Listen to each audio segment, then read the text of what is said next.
Mike for T2F for the month of January, the first one for 2016. Woo! Thanks for coming by. So we have a couple of people who've already signed up, so we're going to get the show started. And if anyone else wants to sign up, just find me. My name is Natasha. I'll be lurking around in the back. And get your name written down. We'll be doing this till 9:45, so make sure you guys sign up quick.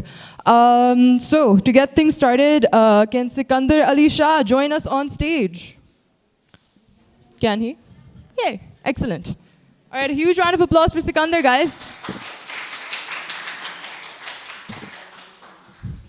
Hello, everyone. No introductions needed. Natasha already gave me the introductions, so I'll go straight forward to what I want to say.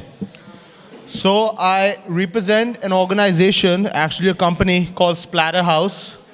So we basically talk for people who prefer to keep their mouth closed, who think it's better to keep their mouth closed. Apart from that, I am a member of the School of Urban Movement, which is currently here at the moment. And apart from that, I'm their photographer and official cinematographer as well. So I'll get straight to the point. So people, you've seen what's happening in Pakistan. You've seen it for the past 50 years, 60 years, give or take. Life has changed. Life has become hard.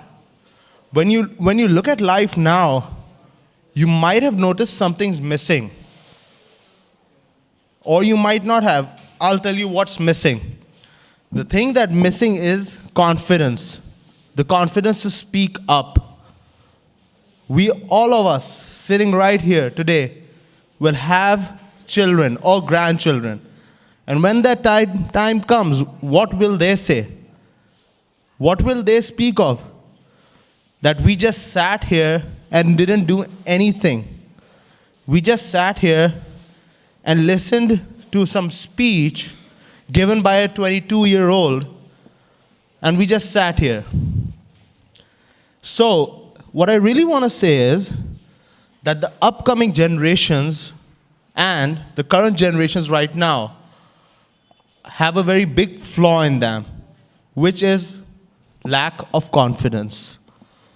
As you can see, a few days ago, there was a poster, some kind of incident happened against the VIP. So, a girl died during the Passover of Bilawal Bhutto. I can't discuss politics because that's against the law over here anyways. So, so basically, we have not said a word. All we do is put up posters saying, stop this, stop that. When will the time come for everyone in this room and everyone outside this room to stand up for their future generations? Why do you want to just sit in your offices, go home, go to sleep, repeat the day? Have you ever, the adults over here, have you ever asked your child what he wants to do, what his passion is, what he wants to do in life? Maybe he wants to be an artist, maybe he wants to be a musician, maybe he wants to be a graphic designer, etc. But instead, parents usually influence what work they have done. They try to put their children in that line of work. Yes, the child will go, but he will never enjoy it.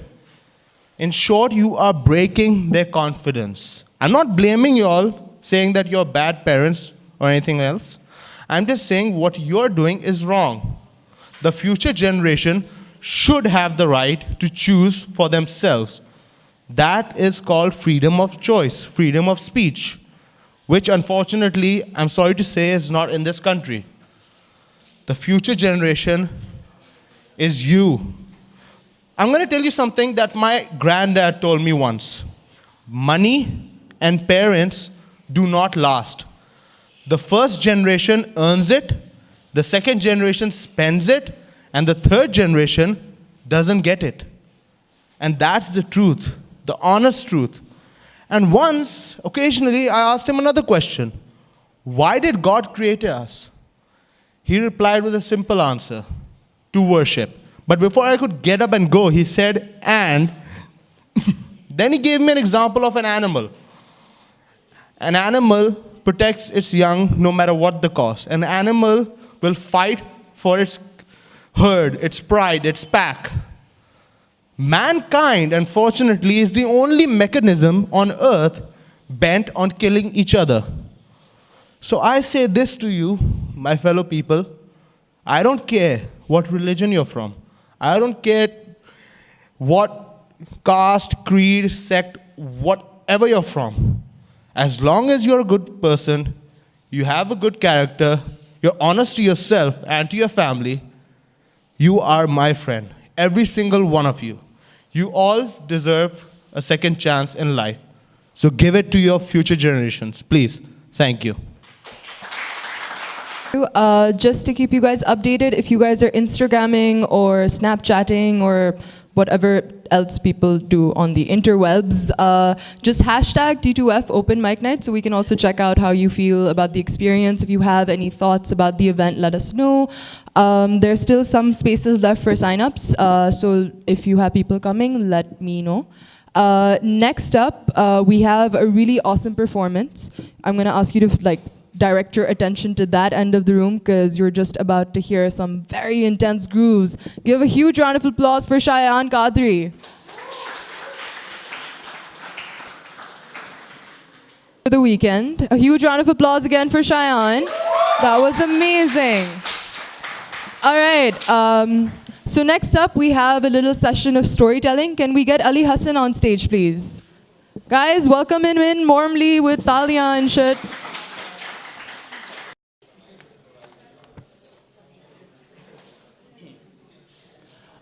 Hi, I'm here to tell you a story, but before I do, I just wanted to ask you all a question, and hopefully I'll elicit a more honest response. So how many hot dogs can you eat in one session? 10. I have a 10. Anyone else? 30. Okay. 5. Okay. Okay. Okay. Let's hold on to that thought. Well, in the year 2000, there was a student in Japan of economics. His name was Takeru Kobayashi. Let's just call him Kobe to keep things simple. And he was 22 years old. He was studying economics. He was quite poor. His father was a Buddhist, and he used to show people around Buddhist temples in order to earn a living. Kobe was living with his girlfriend, Kumi, in an apartment, the electricity of which they even could not afford. So they used to light up candles 24/7. They were also behind the rent for 2 to 3 months. And Kumi, Kobe's girlfriend, loved him a lot. She knew a lot of things about her boyfriend that he did not know himself. एक चीज़ जो उनको पता थी अपने boyfriend के बारे में वो ये थी कि जब मेरा बॉयफ्रेंड खाने पे आता है तो he can eat at jaw-dropping levels. Although Kobe was just 5'8", he was very thin, but surprisingly he could eat a lot if he wanted to. So without telling her boyfriend, she enrolls him into a televised eating competition in Japan. And the prize money for it is $5,000, which is a big amount when it comes to the Japanese yen. And she tells him after enrolling him, and he reluctantly agrees, but just because of the prize money. What he does is he researches a competition to look at outcomes in the past, and he devises a strategy. And fortunately, he wins the competition. He wins $5,000. So the apartment was never dark again. However, Kobe was now drunk on amateur success. And he wanted to go big. He wanted to monetize his ability and into more lucrative options. He wanted to go pro. He researched on the internet and found that the most lucrative eating contests are held in the US at Coney Island on the 4th of July. And these contests have a prize money of around $20,000. And the most famous contest was Nathan's hot dog eating contest. The rules of this game were quite simple. You had 12 minutes. You had to eat the most hot dogs that you can. You can drink any amount of liquids in between to wash it down. And the world record at that time of the most hot dogs eaten in 12 minutes was 25 hot dogs. So, what Kobe did was he practiced for months, and at the day of the competition, he just showed up and signed up. What he realized was that the last 3 runner-ups from last year were all Japanese like him. And Kobe looked like a high school student. He was quite young, and people laughed at him. Those runner-ups laughed at him. One of them even said, कि यार तुम क्या जीतोगे? ठीक है, तुम्हारी जो टांग है वो मेरी बाजू से भी छोटी है, पतली है. Anyways, he ignored that, and the competition started. Kobe won. Can someone guess how many hot dogs did he eat? 30. Well, good. He ate 50 hot dogs. Okay, 50 hot dogs in 12 minutes. So that's like doubling the world record. That's just not eating. That's not winning the competition. That's basically breaking the world record by 100%. Now, normally when people break world records, they break world records by very small margins. Take Usain Bolt, for example. He broke the 100-meter dash world record. It was 9.74 seconds, and he broke it to 9.56 seconds. That's only a margin of 1.6%. Okay, if we were to replicate Kobe's success to Usain Bolt, he would have finished the 100-meter dash in 4.7 seconds. So this is quite freaky. This is something new, something unheard of. Well, needless to say, Kobe became a sensation. He got brand endorsements from around the world. And he was able to maintain his world record and improve it for the next 6 years. He was a champion for the next 6 years. And later he broke world records in hamburgers, in bratwurst, in Twinkies, in pancakes, you name it. Initially, people were quite perplexed at his success, and people came up with different theories. First, that Kobe used to have a muscle relaxants to quell the gag reflex when you eat. Someone said that he probably ate a lot of stones to expand his stomach. Someone also theorized that he had surgically implanted another esophagus and stomach inside his body. And the most interesting theory was कि ये Japanese की conspiracy है ताकि वो Americans को आके embarrass करें. And on the Independence Day no less. अच्छा, तो let me tell you how he won the competition the first time. Kobe ने first of all तो competition के rules पढ़े. And what he realized was कि rules बड़े simple से हैं. और जो normal competitor है जो hot dog खाता है, वो is basically a fast-forwarded version of eating a normal hot dog. You know, you pick up the hot dog, you put it in your mouth, you chew, you drink, that's it. But nowhere in the rules was it written कि hot dog कैसे खाना है. आप hot dog आधा करके खा सकते हैं. आप hot dog का meat निकाल के वो पहले खा सकते हैं, फिर hot dog bread बाद में खा सकते हैं. And he also realized कि लोग जो बीच में पानी पीते हैं hot dog खाते हुए, उसमें भी precious seconds ज़ाया होते हैं. So this is what happened actually, you know, when the competition started. जैसे ही buzzer बजा, अच्छा एक और रूल मैं आपको बताना भूल गया. जैसे ही बजर बजता है कंपटीशन को ख़त्म करने के लिए 12 मिनट्स को रिंग करने के लिए, तो आपके जितने भी मुंह में हॉट डॉग्स होते हैं वो काउंट होते हैं. ठीक है, you don't have to swallow them, but you have to eventually swallow them. If you like regurgitate, तो वो माइनस हो जाते हैं बाद में. तो anyways, तो जैसे ही बजर बजा उस दिन, ठीक है, कोबी ने क्या किया कि 6 हॉट डॉग्स निकाले. ठीक है, उन 6 हॉट डॉग्स को आधा किया. 6 हॉट डॉग्स का जो आधा मीट है वो मुंह में डाला. He started chewing them. और ब्रेड निकाल के he soaked it in a glass of water. ठीक है, and he squished the bread with his hand. As soon as he was done with the half meat, he put the bread in his mouth. अब normally जो लोग पानी पीते हैं वो क्यों पीते हैं? क्योंकि आपका जो माउथ है वो ड्राई हो जाता है. ठीक है, तो उसको नरिश करने के लिए पीते हैं. He didn't need to now drink because the bread was wet. तो half meat खाया, soaked bread खाई, फिर half meat खाया, फिर soaked bread खाई. That is how he won the competition. But still it begs to question why was he the only one to come up with such a strategy? Why not someone else?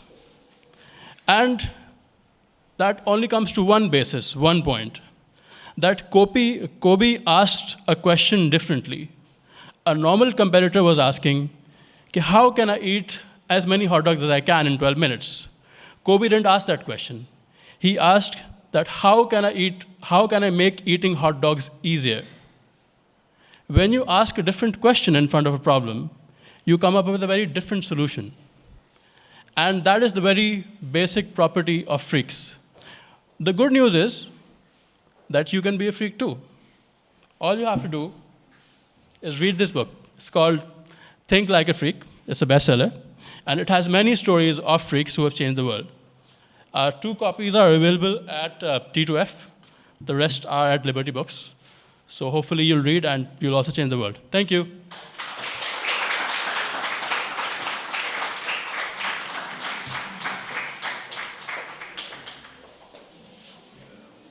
Thanks, Ali, for sharing that. That was quite interesting. So next up, we have Maheen Humayun joining us, and she's going to be sharing some prose with us. So huge round of applause, guys. I remember looking at my brother on that Sunday afternoon as he sat on top of the table, reading the rise and fall of the Habsburg Empire. He looked the same as he had 3 months earlier when I had seen him over spring break.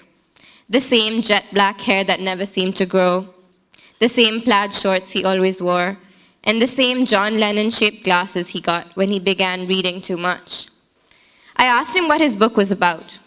I could see his eyes light up with the promise of a feeling that existed only in art: happiness. At some point, I began thinking about happiness was so fickle, so fleeting. Like one moment it was there, so real I could almost touch it, and the next, it was gone. When we were little, it had meant building a sandcastle in the sun and painting a still life in the basement. But as we grew, the happiness, it changed as well. It became harder to find, harder to hold on to. It fizzled into small moments like reading a poem out loud, becoming iridescent like our paintings. So I decided that maybe happiness didn't have to exist in this world for us, or at least for him. I still sometimes believed in it, like when the rain fell so lightly and the entire world went silent, except for the sound of raindrops falling. But for him, he only found it through his art. I sat on the edge of the sofa, waiting for one of his stories. I used to love them, and I patiently waited to hear another. I sat there looking up at him, at his finger tapping on the table, and I felt like something had changed, like he had left a piece of himself back in Boston. But I quickly pushed the thought away, reminded of how he hated negative energy in his room because the art could somehow sense it. And when he spoke, it felt different, weird, tangled, and incomprehensible. "Listen," he said, "that actually made me sadder." I asked him what that was, but he ignored me, forever lost in thought. That actually made me sadder than anything, the fact that I felt so numb. Numb? I asked him. He ignored me again. I thought that he had too many feelings, that was his problem, not numbness, not being able to feel at all. As he went on, I realized that these weren't even his words, that his eyes were facing upwards, and he wasn't looking at me at all. He kept repeating the word numb, again and again. I realized that he was echoing words from Garden State, and that, like his words, his thoughts were not even his own in that moment. It was as if his thoughts didn't really string together, and as he went on talking, his tone became harsher, stronger, resonating until I could hear nothing but his voice in the room. The bottom of his lip began vibrating as he spoke, yet all I could focus on was on the sharpness of his voice and how it felt more like a lecture than anything else. It was a Sunday. Those were always the best days. Ever since we were children, we would go to grandmother's for lunch. This particular Sunday, everyone had come to ours. I remember we all jumped into the pool after lunch and then sat in the garden to have coffee. I think there was music playing in the background, Khushi, or some other song that he had composed on his piano. There was a bonfire as well. I was sitting on the grass when the song changed and he got up. The fire was growing, so it was hard to see much aside from his face. And then, in a moment, he was dancing, He grabbed my grandmother's hand and pulled her up, and before I knew it, everyone was dancing. As I waved my arms up in the air, I glanced over at him, through the flames. He looked so free in that moment, just singing and waving his arms. So free. That's the brother I think of now as I look at him, forcing him to be that boy, forcing him to compose another song so we could wave our arms to it again. He sat there, still talking, but his words barely audible anymore. I caught a glimpse of a picture on the top of his piano. It was from the summer before he went to America. His skin was so tan. It made me nostalgic for days when nothing mattered except for getting to the end of Candide on a Thursday afternoon at the beach. I looked back up to him to see if there was still even a hint of that carefree summer boy, but all I saw was the paleness. Paleness from the Boston winter or from never leaving the house, I didn't know. I was too afraid to ask. If I really look back and think of when it all began, I guess it started with me. I was the one that read in the family. He was the one that painted. But he would watch me read and ask me about the books I read, wanting to know more about the art of storytelling and literature and the love for language. On his 12th birthday, I bought him a book that had a story on one page and a blank page to draw on the others. He came up to me that evening and paused, looked at the floor, and said that he had written a story, his first one, his only one. He was so shy in that moment, it was hard to believe how much he had grown. I read the story and realized that my brother had something in him that I never would. I looked up at the wall behind the piano again. I stared at the black and white oil painting of grandfather he had made when he was 15. Next to it lay his framed article on Malala Yousafzai that had been published in the Tribune. So many achievements, but they all seemed like a lifetime ago. I could see the book lying on his piano while he attempted to tell me more about the numbness. It reminded me of how creativity used to be fun, how it used to mean more than just having to force yourself onto something, having to push yourself to imagine when your world was already hard enough. One winter afternoon, he had taken me to the park. It was after Mama had screamed at him for staying in bed all day, glued to his books. All the swings were empty because of the cold, and he held my hand and pulled me towards the merry-go-round. We had never seen the merry-go-round empty before, and together we ran towards it. I remember sitting on one side and he sat on the other. We began turning the wheel as he began telling me a story. Once upon a time, he said, there was a little girl and a young boy.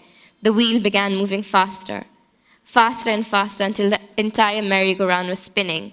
I remember I couldn't see anything but the excitement in his eyes and the smile on his face. And the only thing I felt in that moment was freedom, freedom and the merry-go-round spinning. I sometimes wished I could go back to that.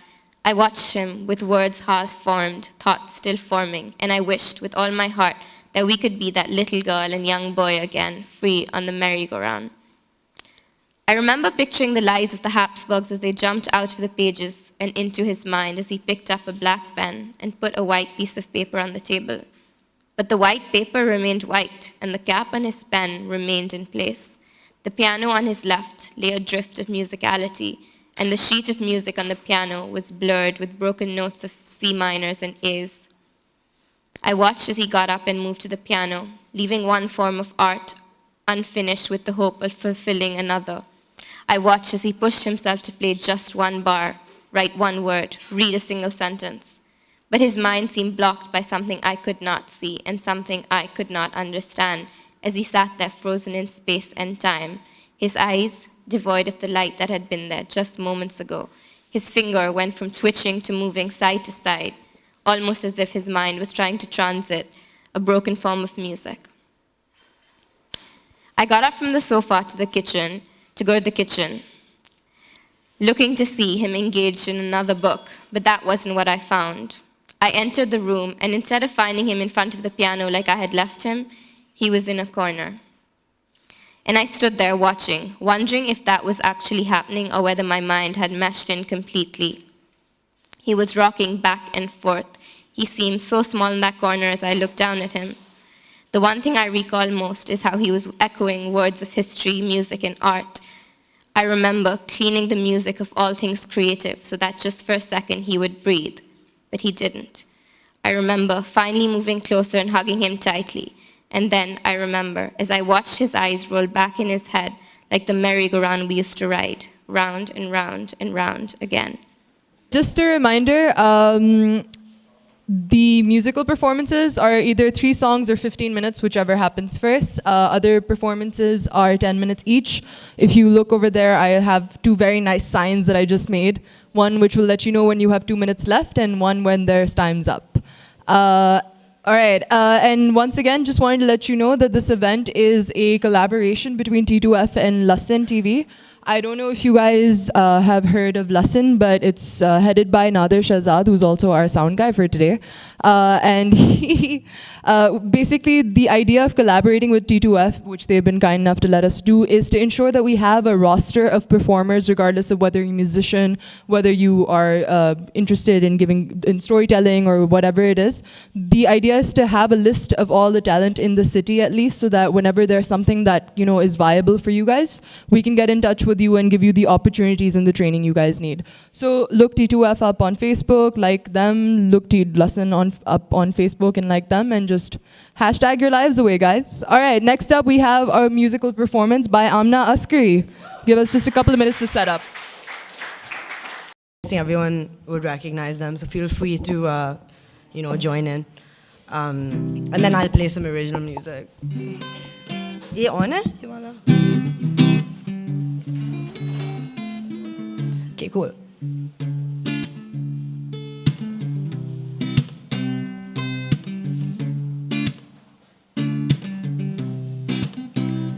Well, sometimes I go out by myself and I look across the water,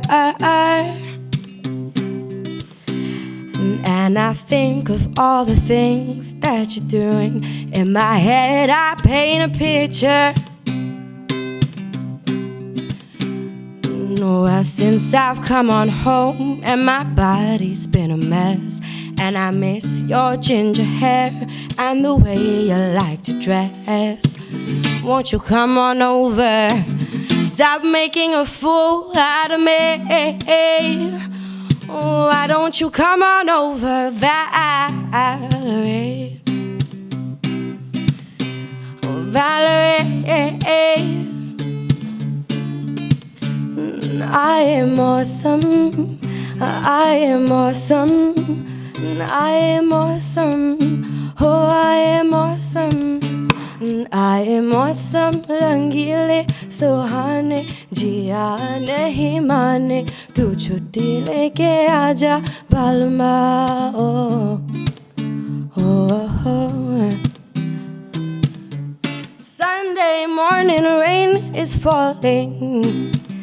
We'll feel some cover, share some skin. And clouds are shining, I see moments unforgettable. You cease to see the mood that I am in. And things just get so crazy, living like it's hard to do. I would gladly hit the road, get up and go if I knew that someday it will lead me back to you. That someday it will lead me back to you. Did you have to go to jail? And did your house turn up to bail? Did you get a good lawyer? I hope you didn't catch a tan. Hope you found the right man to fix it for you. Oh, are you shopping everywhere? Change the color of your hair. Are you busy? Are you busy? याद आए खुशी के ज़माने जिया नहीं माने तू छुट्टी लेके आजा सजना oh, oh, oh. 'Cause you are all I need. Undoubtedly you are all I see. Come and rest your bones with me. Driving slow on Sunday morning, I never have to leave. And I give you the key when your door wasn't open. Just admit it.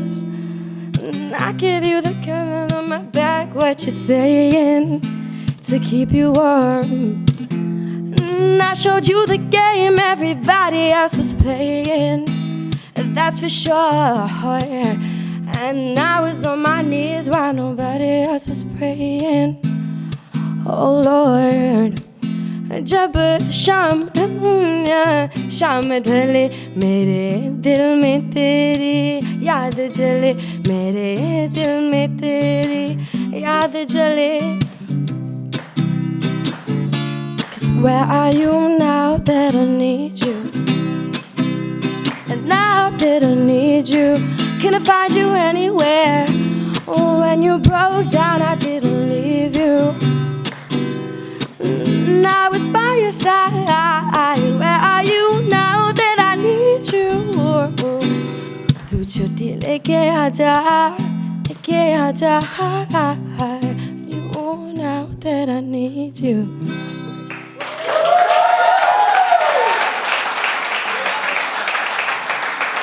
That was thanks.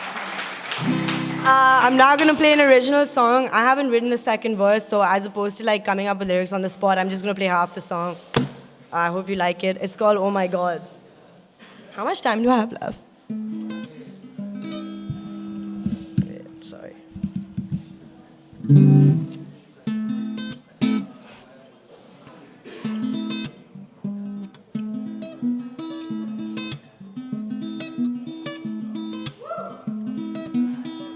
Oh, I wrote this like a month ago, I think.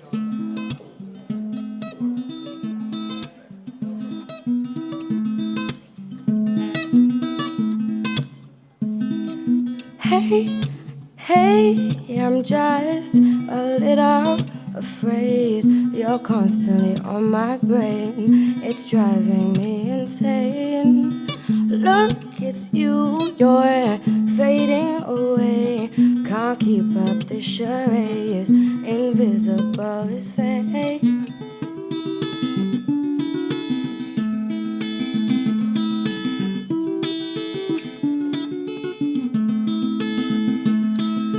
Counting all this time until you swing by. Forgot what it is to be satisfied. Can't remember the last time I tried.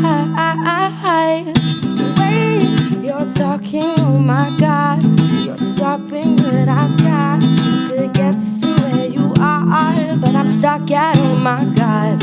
Walking on the wall, so beautiful and tall. Asking me to crawl, but I'm stuck at, oh my God. Stuck at, oh my. Stuck at, oh my. Stuck at, oh my God. And I'm stuck with all my heart. Yeah, that's it.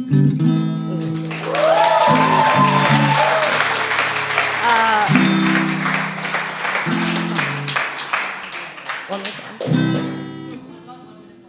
Okay, yeah. No, I'm doing the other one.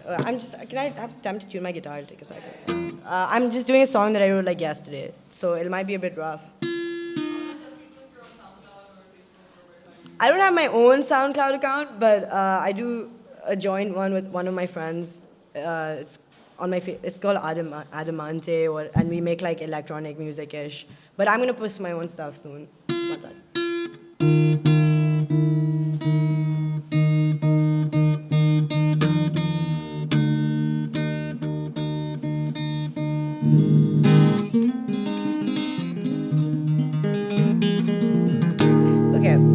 I just wrote the song. It's called Don't Caution Me. It might be a bit rough because I just wrote it, so yeah.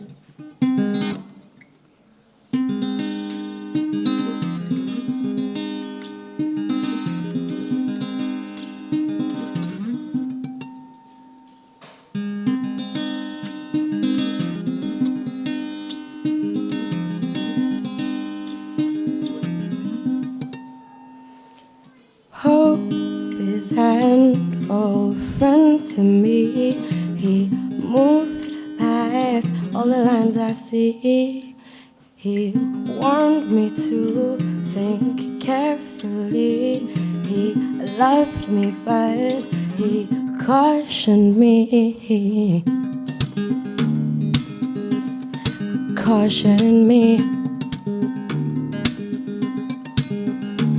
But time is faster, this rhyme won't last no longer than that one. It was all attractive. I told time it couldn't slow me down. Find the silence in its sound, placing all the pieces found. Don't caution me, me.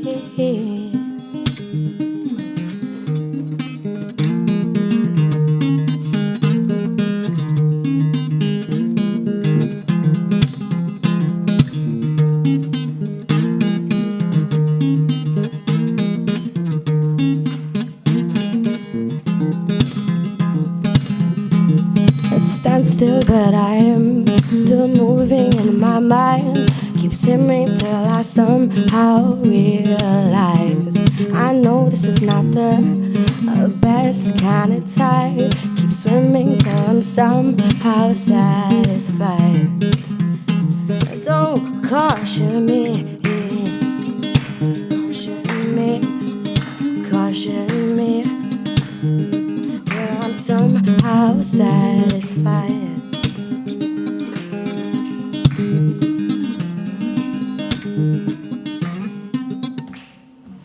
Move straight and on and up and through. It's fate's command, it's all I knew.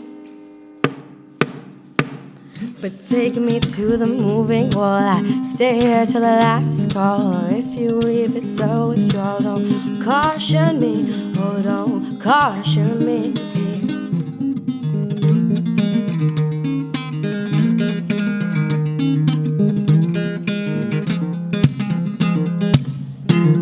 Stand still, but I'm still moving in my mind. Keep swimming till I somehow realize I know this is not the best kind of tide. Keep swimming till I'm somehow satisfied.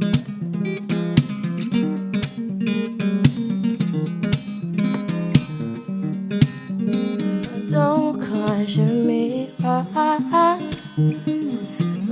caution me. Thanks. Thank you.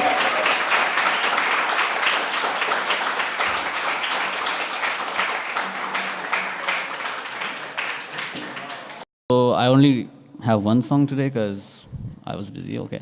So this is Society.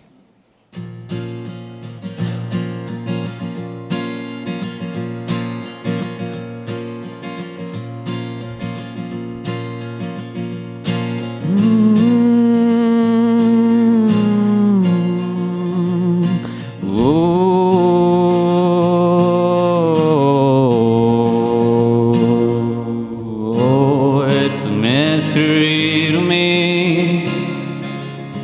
We have agreed with which we have agreed. You think you have to want more than you need. Until you have it all, you won't be free. Society, have mercy on me. Hope you're not lonely without me. When you have more than you want, you think you need. When you think more than you have, your thoughts begin to bleed. I think you need to find a bigger place. 'Cause when you have more than you want, you need more space. Society, you're a crazy breed. Hope you're not lonely without me. Society, crazy indeed. Hope you're not lonely without me. Ooh.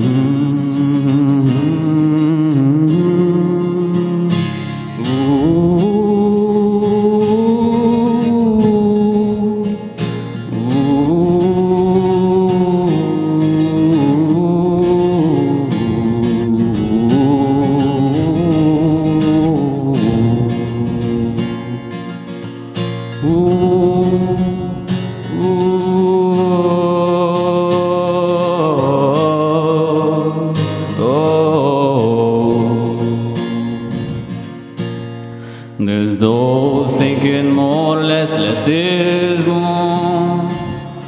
But less is more how you keep in score. Means for every point you make your level drop.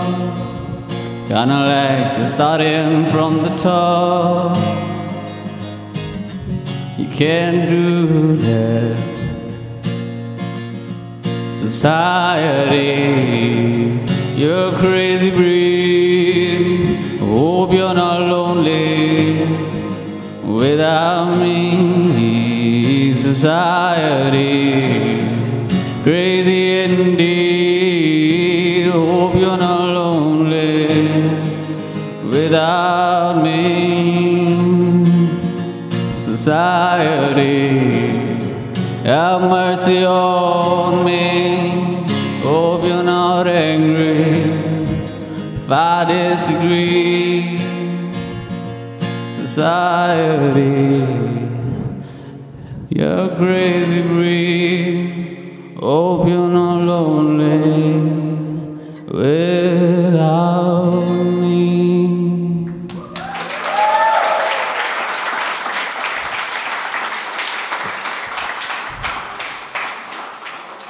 Thanks everyone, but I wish I had another song, but I don't, so yeah, thank you.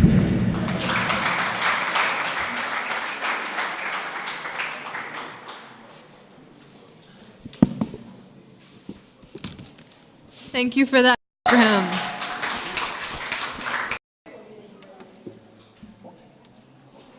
All right, my name's Ashar Kazi. Believe it or not, I've played hundreds of open mics. This is my first open mic in my hometown, Karachi. This is a very special moment for me right now. Thank you all for being here. This khas mauke pe, I would like to share the first song that I ever wrote. It's about going in a spiral of lies.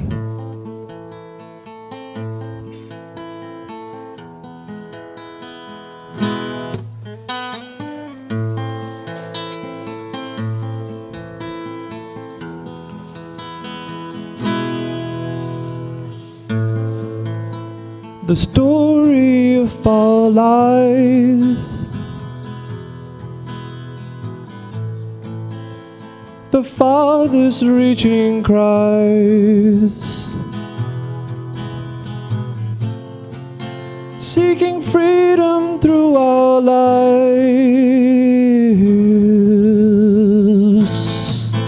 'Cause you never know for sure what you're doing wrong. The guilt won't let you go. The feeling's so strong.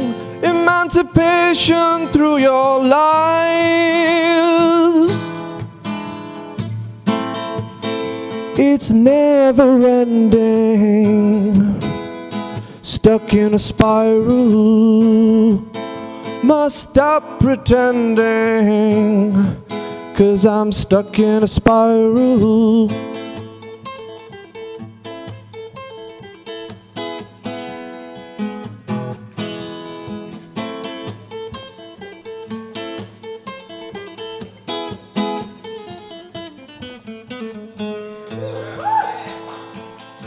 Thank you.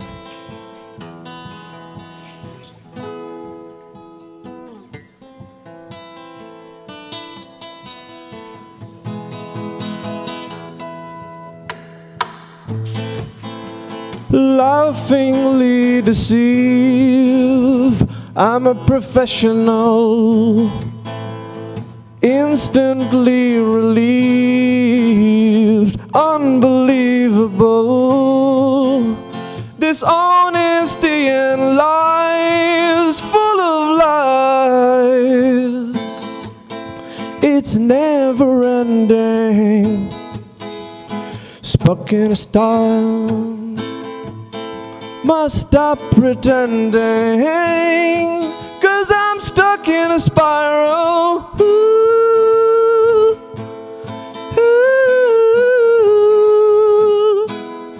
ooh, ooh, ooh.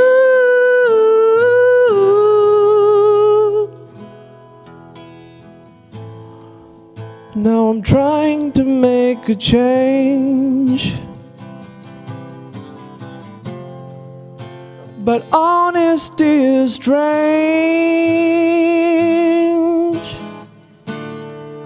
Now I've got to let it out. Yes, I've got to spit it out.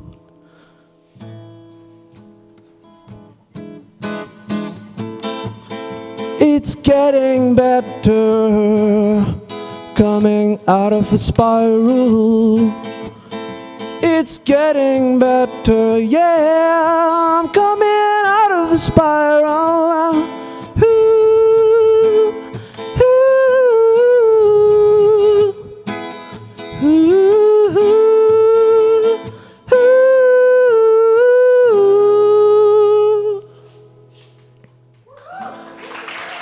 Thank you.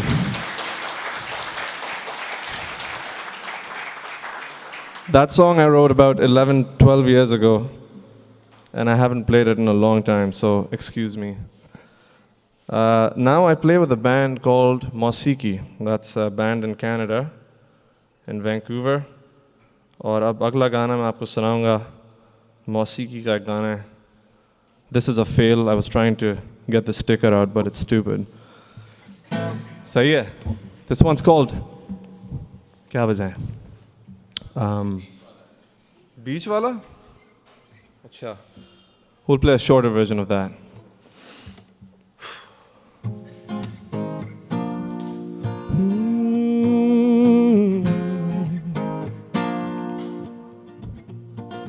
The feeling's on now.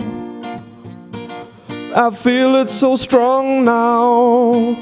Ooh, the feeling's on now. And I feel it so strong now. It's mixed in my bone marrow, and every cell in my blood flow, while my face it just won't show. But my feelings are go-go. We will never be the same again, darling. Clever words are wasted time. I'm ready to go.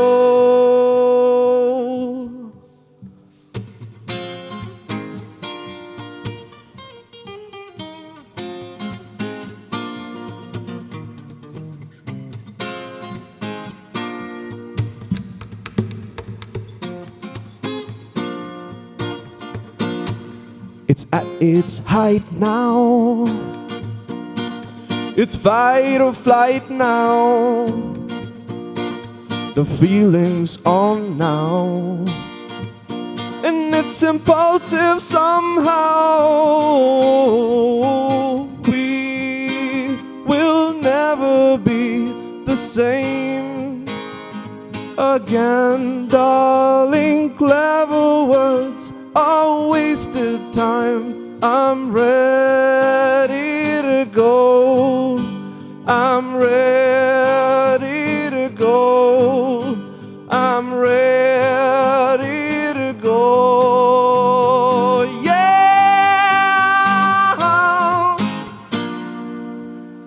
We'll leave it at that.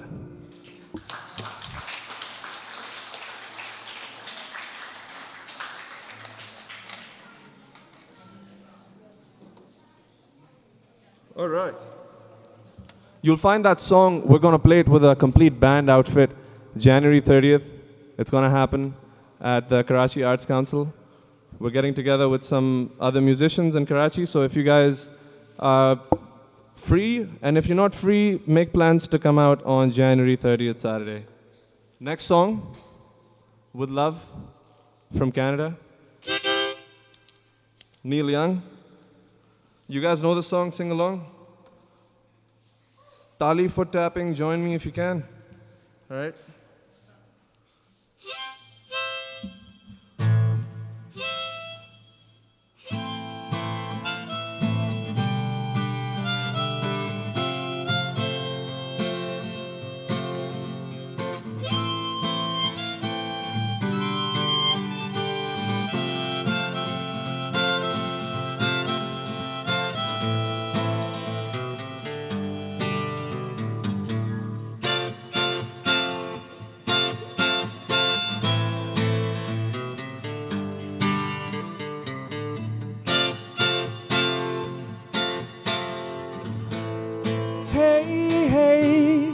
My, my.